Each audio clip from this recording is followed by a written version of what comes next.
we've been working starting from a butterfly position, which would be this butterfly guard here, my feet hooked inside.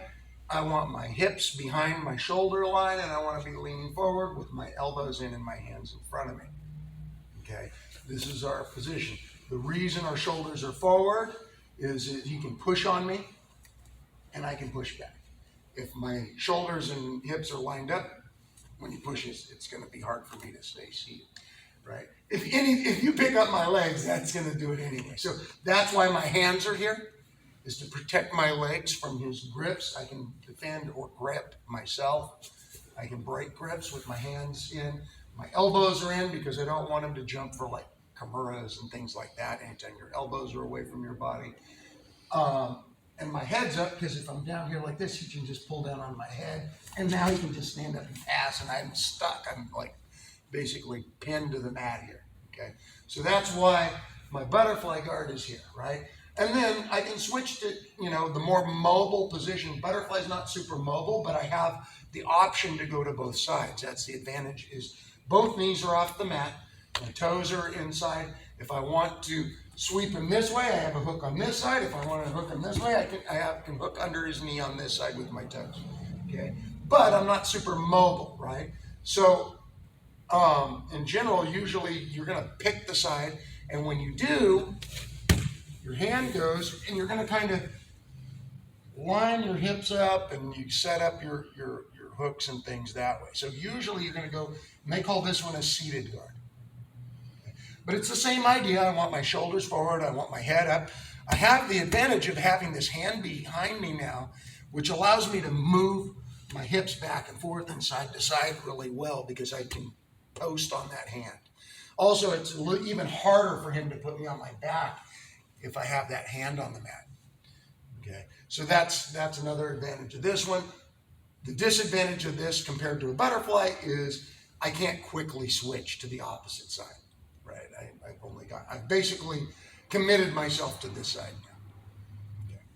now. Okay. And that's just general, when we're playing kind of this seated butterfly guard system, that's what you're going to be doing, right? I can switch side to side, but once I'm on a side, that's what the side I'm going to be playing. Okay, so we're going to go ahead and we're going to switch from, we're going to start in our butterfly, we're going to get our grip, and we're going to put our hand on the mat, and we're going to switch to the seated guard here. And I'm already notice how his weight, see how he put his left hand on the mat?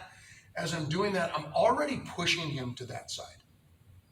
I'm applying tension so that he has to push back, right? And this is the side that it's a little bit easier for me to push to. What I'm looking for is I'm going to transition as much of his weight onto this leg as possible. Okay, so I'm here and I kind of push him. See how his weight's there? Now this hook is able to move his leg around. Okay, and we're going to enter deep half. So I use my left hook under, and I'm going to dive under. Look at, because his weight's here, I'm actually not diving under his weight, and this leg's light. I'm actually diving under this leg. So see how I have that hook? It was behind his knee. As I'm diving under, it can slide here, but I'm going to basically use this hook to pull his leg over me and fall all the way to my other shoulder. I want to end up facing the same way he is. Your head's going to almost end up laying on his other leg like a pillow. I'm constantly pushing pressure this way because I don't want him to drive his weight back to this leg. So this hand, when I hug through, is still pushing him to that leg. It hooks over, and I can kind of cup the inside of his thigh here. And this would be the deep half guard. Okay, so let's do it again. Actually, let's just square it completely. All right, so here, I got my butterfly. I'm going to kind of go here, and I'm going to get my grip. And I'm already kind of pressuring it that way. Okay? I'm going to dive like I'm going to try to go underneath him. So this hand can go under. You can even reach and grab the back of the belt, but eventually you're just going to be under the one leg, right? So here, I'm pressuring this way. And see, as I'm diving, I make space by lifting this leg. I'm going to slide to his ankle, and I'm going to pull it over the top of me. and I spin my legs all the way to the opposite side. And get my deep down. Now notice I still have this hook here. That's fine. You can even let it go, but you're going to be basically controlling his. You're basically wrapping yourself around one of his legs. And now also when I talked about pushing his weight to the other leg, I'm doing it with my shoulder now kind of behind his butt. If you tried to drive back this way, it would be difficult because I'm constantly pressuring him with my shoulder. All right. To get underneath somebody like that. The advantage of getting underneath somebody is the fact that now their center of gravity is over you and you can move them easier with better leverage. So anyway, that's the idea.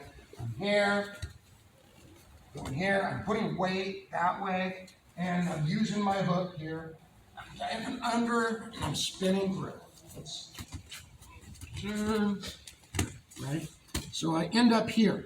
Okay, so in general, if I have the opportunity here, this shoulder behind his butt is enough to come up behind him. It's just a matter of, I was already spinning this way anyway. I can spin, bump, come up behind, and take control of his hips.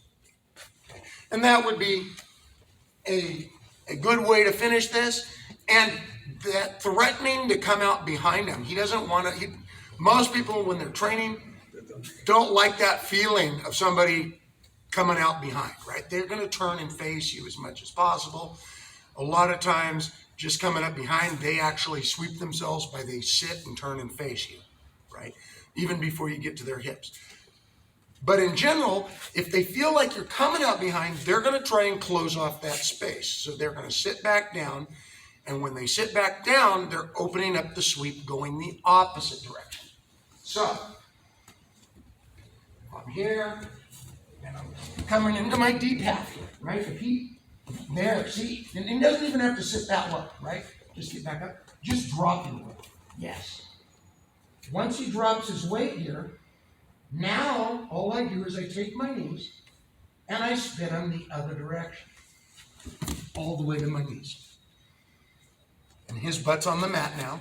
Now, what I don't want is, at this point, once I land on my knees, he'll try to connect his feet and get half guard.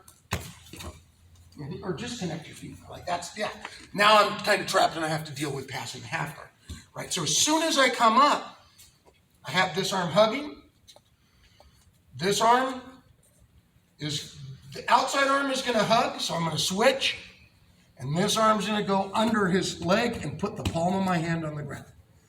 Now if he tried to connect his feet, like a half guard, it's just not going to happen.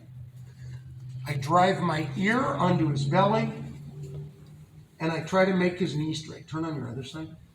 Yeah. Okay.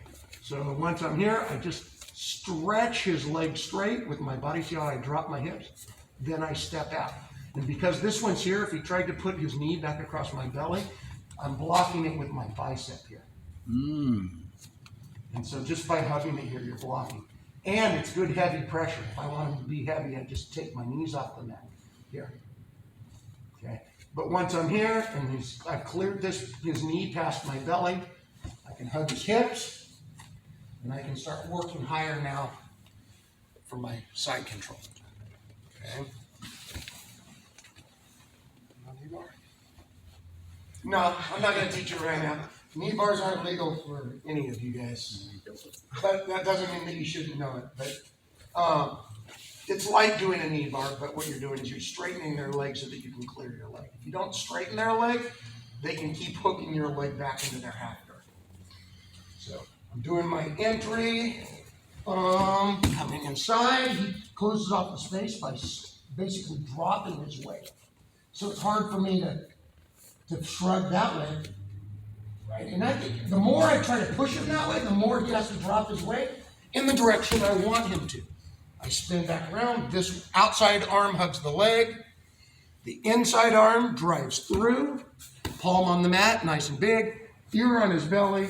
Stretch his leg out with your legs and then step out. Clear his knee across and then hug his hips. So basically, I'm entering, deep half. Boom, spinning my knees all the way to this side. Hugging his leg. When I feel he sits or drops his weight, I just spin my knees back the other way. All the way to my knees. I hug, I drive, you're on their belly, and pass.